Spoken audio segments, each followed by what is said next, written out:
This spring, Esso is inspiring people to swap a drive for a ride. Now for you, this might mean that you're getting a bike out of the shed or out of the house that you haven't ridden for a few weeks, months, or even years. So I want to share with you a few top tips and things to look out for to make sure that your bike is commute ready and to help motivate you to get out there and swap that drive for a ride. So firstly, one of the most important things to look out for is the brakes. It's really easy to check that your brakes are working. Just put your bike on flat ground and check that the front and rear separately will stop the wheels while spinning and also on the floor under load. So roll your bike forwards, pull the front brake and check the back wheel lifts up, and then do the same in reverse, back the bike up, pull the back brake, and make sure you see the front wheel lifting off the floor. Then just ride the bike around and make sure you can come to a nice safe stop. That's the most important thing I can think of. And when you've achieved that, check the tyres. So bikes that haven't been ridden in ages often and always have flat tyres. So it's very straightforward to get hold of a pump that fits your inner tube valve and pump your tyres up to within the pressure range that's written on the tyre. Most tyres have written a range from 45 psi to 85 psi. If you just split that down the middle and make sure they feel good when you ride,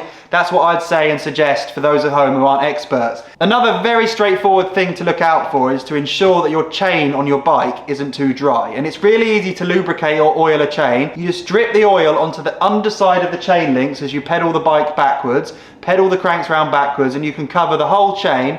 Quite quickly the chain will move more freely, and this helps your gears shift more effectively. So when you're changing gear, pedaling uphill or downhill, they can work so much more effectively just from having a lubricated chain. Finally, something I'm about to add to this bike is lights. Now bike lights are now a legal requirement. You have to have a front and rear bike light to ride a bike on the road, and you'd want one anyway. When you commute home in the winter, even though it might not be too cold, it's going to be dark. And it's so important to be able to see where you're going and that traffic can see you. And bike lights are incredibly cheap. You'll be surprised how cheaply you can find bike lights for the front and rear. They can just be located under the saddle, on the front handlebar. You can also wear them on your head. And high-vis reflective clothing is also super important. But bike lights are now a legal requirement, so make sure your bike has those if you've not ridden it in a while. So those are all things that you can diagnose yourself at home or just outside your house. You can figure out if your bike is ready to commute. Now if you have any doubts, just speak to your local bike shop and they can source parts for you, maintain your bike, and professional mechanics can give your bike a once over. But they're the things to look out for. So get out there on your bike, swap a drive for a ride, and join Esso this spring in their campaign.